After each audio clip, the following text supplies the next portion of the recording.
Bom dia para quem é do dia, boa noite para quem é da noite, boa tarde para quem é da tarde. Estamos iniciando.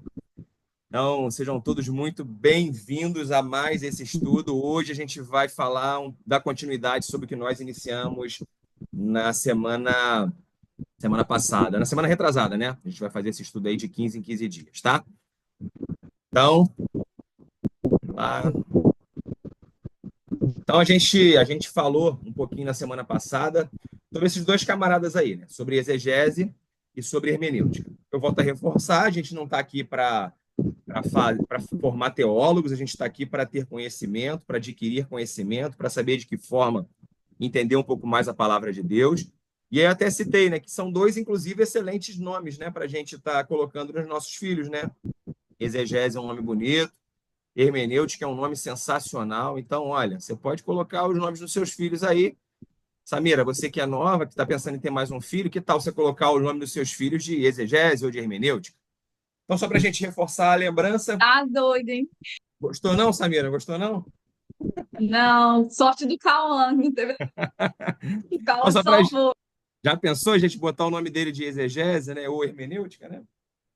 Então, só para a gente lembrar, a exegese é a arte de interpretar o texto no sentido, né, em que o texto foi escrito. Então, a gente falou sobre isso. A gente pega o texto no sentido que o texto foi escrito, né? Então, a gente até citou lá na semana passada, João escreveu um texto. Então, dentro do contexto do que foi escrito, a gente precisa analisar como ele foi escrito, qual era o contexto do tempo que ele foi escrito, né?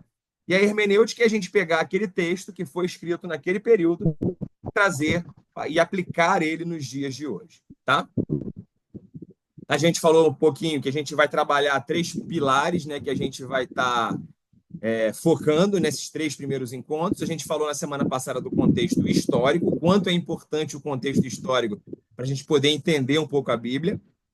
A gente até citou aquela música, né, que a gente, sem entender o contexto, a gente acabava não conseguindo entender, né, para quem estava sendo direcionada aquela música. E quando você entende o contexto daquele momento, a gente consegue clarear na nossa cabeça exatamente de que forma, qual era o contexto e para quem aquela música tinha sido escrita. E hoje a gente vai entrar um pouquinho no contexto geográfico, tá, gente? Então, o segundo contexto que a gente vai entrar hoje é o contexto geográfico, e daqui a 15 dias a gente finaliza com o contexto de linguagem e a gente começa a aplicar a hermenêutica, efetivamente, que é trazer os textos bíblicos para o nosso dia, tá? E aí, eu vou precisar agora da participação de vocês. Quem puder falar e quiser falar, eu conto que vocês falem. Vendo essas duas imagens aí, essas duas fotos, de que local vocês acham que é. Que são essas fotos aí? De onde vocês acham que é isso aí?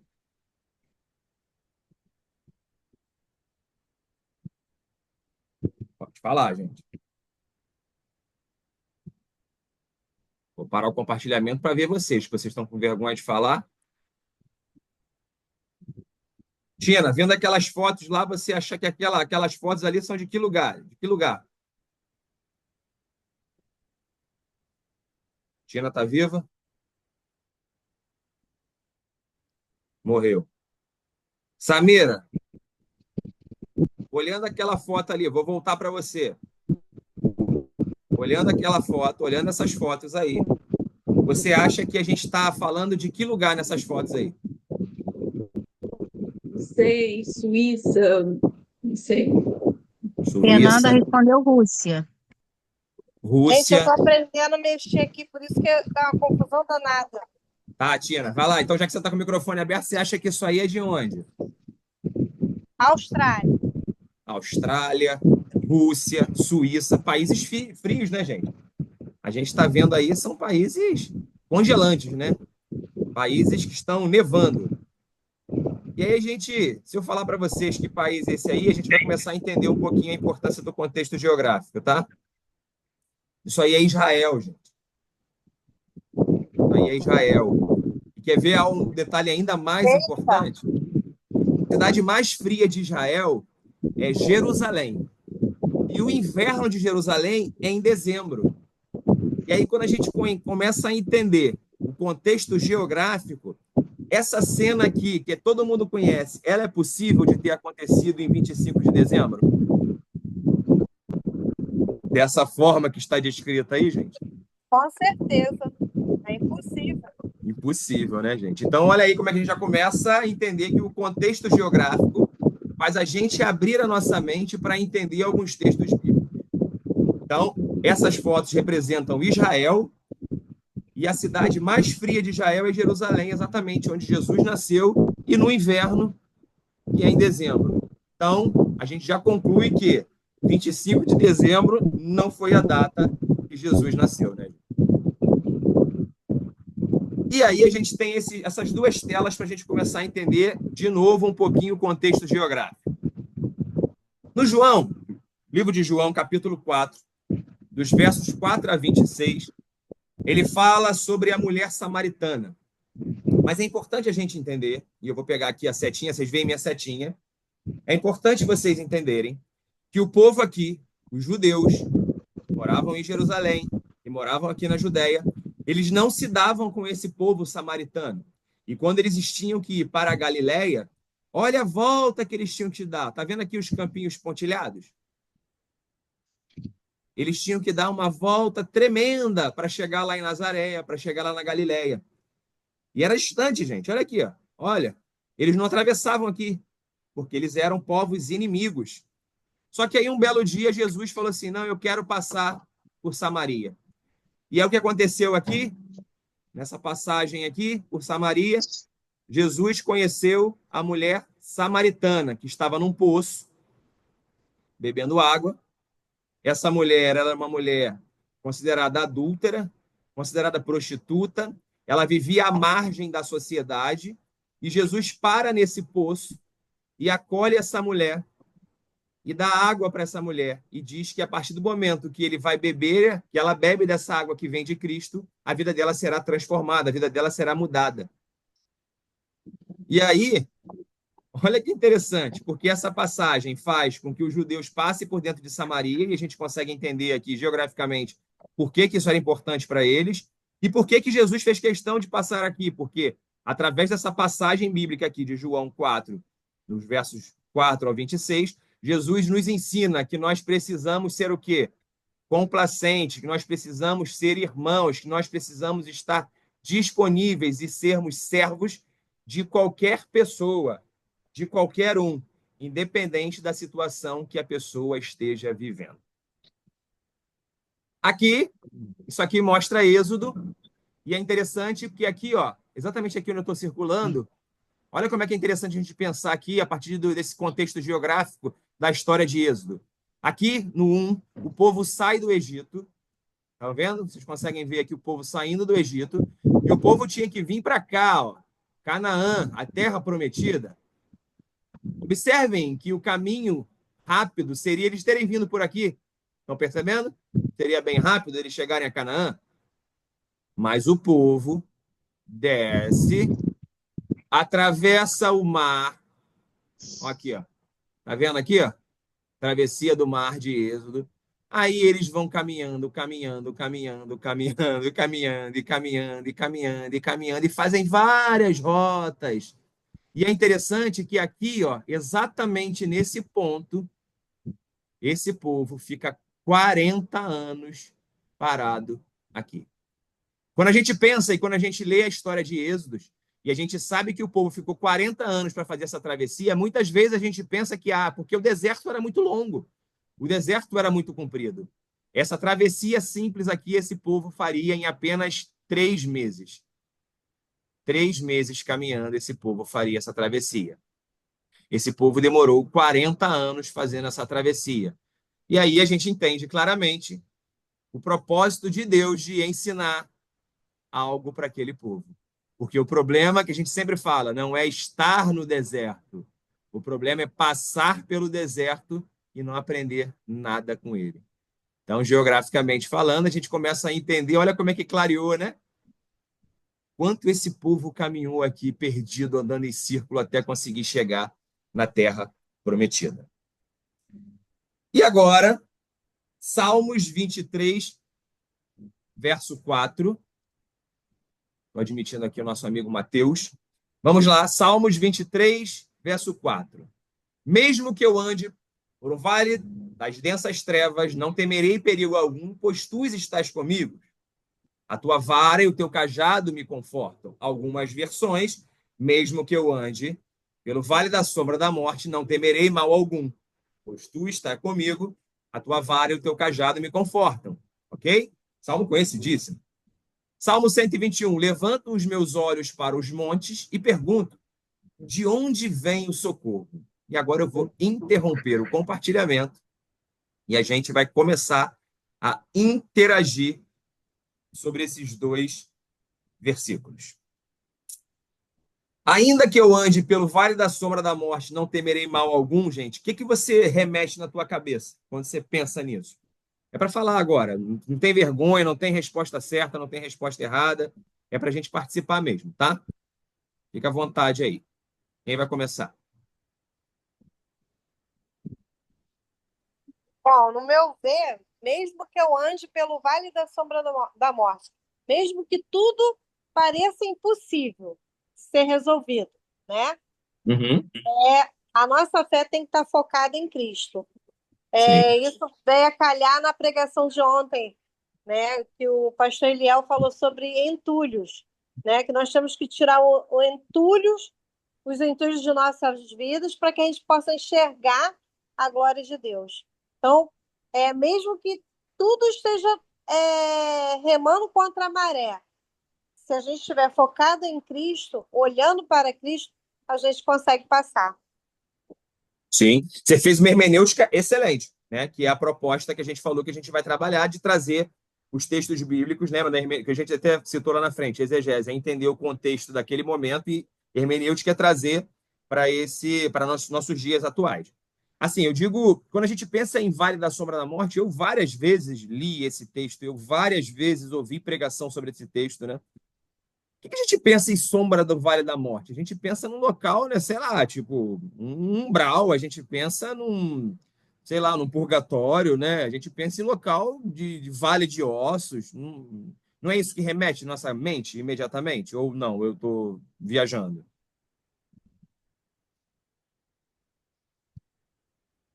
Algo sombrio, né? Sim. Tenebroso. Sim. Samira, quando você ouve aí o Vale da Sombra da Morte, o que você pensa? O que vem na tua cabeça de imediato, né? O que significa isso? Há um deserto muito grande, só tragédia, só desgraça. Sim. Fatinha, com o nosso pingentinho aí, você consegue falar o que você imagina quando você pensa em Vale da Sombra da Morte? A gente realmente o que a menina acabou de falar. Quando fala em vale, nós lembramos do deserto, né?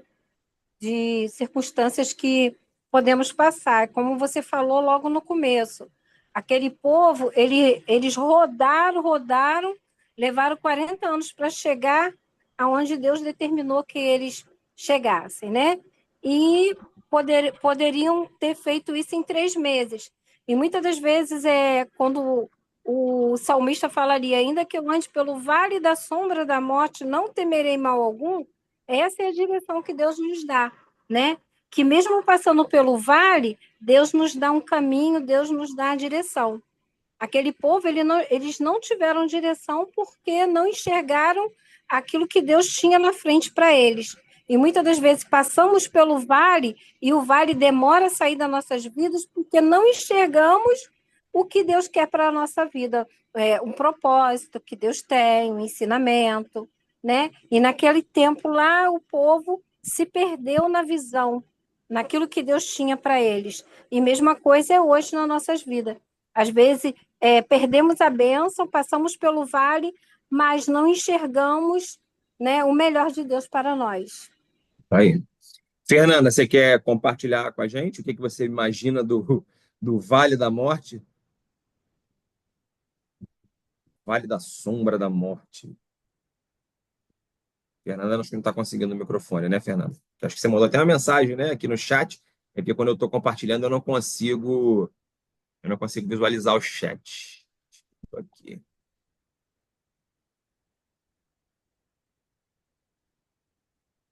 É isso aí, a doutora Nazaré até colocou aqui, ele dá um exemplo de acolhimento ao excluído, né? Essa passagem da mulher samaritana ao acolher, exatamente isso, doutora, ele acolhe, né, aquela mulher.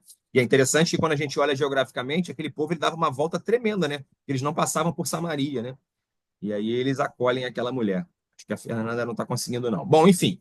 Mas aí vamos pensar assim, por que será que Davi ele fala do Vale da Sombra da Morte? Será que isso é poético da cabeça dele? Ou será que tem alguma coisa a ver com isso?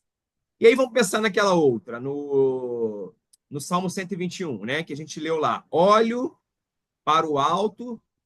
Vou compartilhar aqui a tela para vocês verem, né? Olho para o alto. Olha lá. Minha proteção acabou. Levanto os meus olhos e olho para os montes e pergunto: de onde vem o meu socorro? De onde o que vocês imaginam quando a gente fala em olho para o alto e dos montes vejo o meu socorro? O que será que Davi está querendo falar quando ele fala sobre isso? A gente já analisou o Vale da Sombra da Morte, agora vamos analisar o olho para o alto e dos montes vem o meu socorro. Quem começa? Todo mundo com vergonha. Todo mundo com vergonha. Aline quer falar?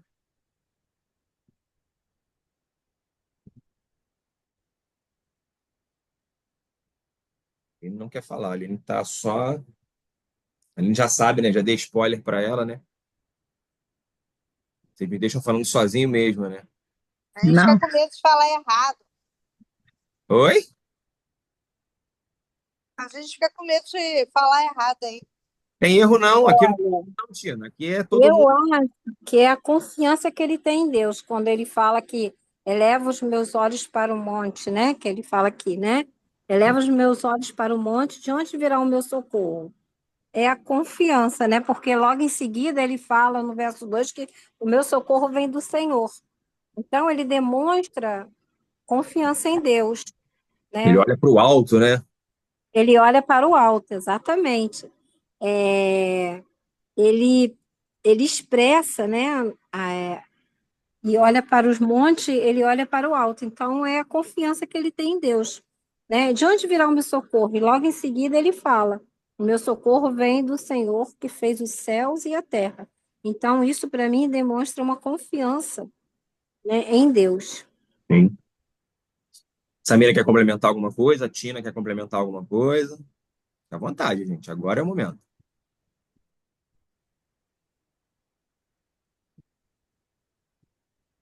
Não tem medo de errar, não, tá, gente? Aqui não tem erro, não. Aqui não tem erro, não tem certo e errado. Aqui todo mundo é igual. Aqui todo mundo está estudando. Ninguém mais? Eu estou aprendendo bastante. Estou Então vamos lá. gostando. Então vamos lá. Então eu vou compartilhar aqui só para a gente poder entender o seguinte. Então, faltam mais 10 minutinhos para a gente encerrar. Mesmo que eu ande pelo vale da sombra da morte, não temerei mal algum, pois tu estás comigo, né? Levanto os meus olhos para os montes e me pergunto, de onde vem o socorro? Quando a gente fala isso em termos de hermenêutica, trazendo os nossos dias atuais, tudo que vocês falaram está completamente certo, gente. É isso aí mesmo. Exatamente isso. O que eu penso é de que forma que Davi enxergava o vale da sombra da morte e por que ele levantava os olhos e via os montes e ele de lá via o socorro de Deus. Vamos entender geograficamente, no contexto geográfico, por que Davi falava sobre isso? Agora, vamos lá. Está aqui o mapa, tá aqui o mapa de onde o rei Davi morava. Rei Davi morava exatamente aqui, ó. Vocês estão acompanhando minha setinha? No 11. Tá vendo? Aqui, abaixo do Rio Jordão, isso aqui era um vale. Isso aqui eram montes. Aqui era muito frio, muito frio. Abaixo do nível do mar. Aqui era quente, acima do nível do mar. Aqui, tudo que se plantava morria, porque era muito frio. Aqui, tudo que se plantava crescia. Aqui o sol não brilhava, era escuro. Aqui, o sol brilhava. E Davi morava aqui. Ó, exatamente aqui. E aí Davi falava assim, ó, mesmo que eu ande pelo vale da sombra da morte, não temerei mal algum. E quando eu olho para o alto, olho para os montes, eu levanto os meus olhos, daqui eu vejo os montes, e daqui eu vejo o meu socorro. Clareou, não clareou, gente? Entender geograficamente onde Davi morava e por que que Davi usava e usou esses termos. Ou seja, Legal, gostei. nesse tempo aqui, fazia todo sentido esse texto de Davi. Quem lia esse texto de Davi nesse tempo aqui entendia o que era o vale da sombra da morte. Quem lia esse texto aqui no tempo de Davi entendia de onde vinham os montes e o socorro. A gente lê hoje em dia, e se a gente não conhecer a geografia do local, a gente pensa em um monte de besteira que não é a verdade. Isso é exegese. Isso é contexto geográfico. Isso é entender a geografia do local para entender o que estava sendo escrito. Lembra que na semana passada, no contexto cultural e histórico, a gente leu um texto em que ele falava eu gostaria que você fosse frio ou quente, mas porque você é morno, eu tenho vontade de te vomitar, você não é frio nem quente. Ou seja, e a gente pensava o quê? Crente frio é caído, crente quente é legal, e o crente morno é aquele que não faz nada. Quando o contexto não era nada desse. Para aquela igreja de Laodiceia, falar sobre frio e quente fazia todo sentido por conta dos tanques.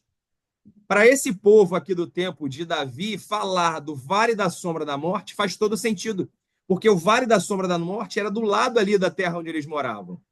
Falar do vale, do alto, né, do alto morro, de onde vem o socorro, fazia todo sentido, porque era exatamente onde eles moravam. E aí, o que vocês acharam? Foi bacana? Foi legal? Foi interessante? Foi muito legal. Eu queria até a primeira aula depois você me enviasse, que eu perdi. Tá, eu vou te mandar o link do YouTube. Ó, semana passada eu falei que eu ia até dar sugestão, né, de livro, né, para a gente pesquisar. Até a Fatinha falou: poxa, eu quero sim. Eu até mandei depois o link para a Fatinha, lá da Amazon, que estava um livro muito interessante, que é esse aqui, ó. Atlas Ilustrado da Bíblia. Esse livro, esse Atlas aqui, ele conta toda essa história que a gente acabou de ver aqui agora. É um livrinho fininho, ó, mas tem tudo aqui, de Êxodo a Apocalipse, explicando tudo, como eram os terrenos. Deixa eu ver, meu mapa caiu. Como eram os terrenos? Ó, começa lá dos primogênitos, lá de, ó, Jacó, Isaac, começa tudo, ó. Começa contando tudinho. Então, uma sugestão que eu dou para vocês é que vocês adquiram esse tipo de material. A Fatinha até me perguntou na semana passada: poxa, Léo, mas como é que eu consigo entender esse contexto? Aí eu falei: olha, é importante que ou você tenha uma Bíblia de estudo ou você use o próprio Google, porque isso vai te ajudar e você interpretar e entender o que está sendo escrito. Então, a gente viu a importância de entender o contexto histórico para poder ter um entendimento do que está se falando. A gente acabou de ver hoje a importância de se ter o entendimento do contexto geográfico para entender o que está se falando.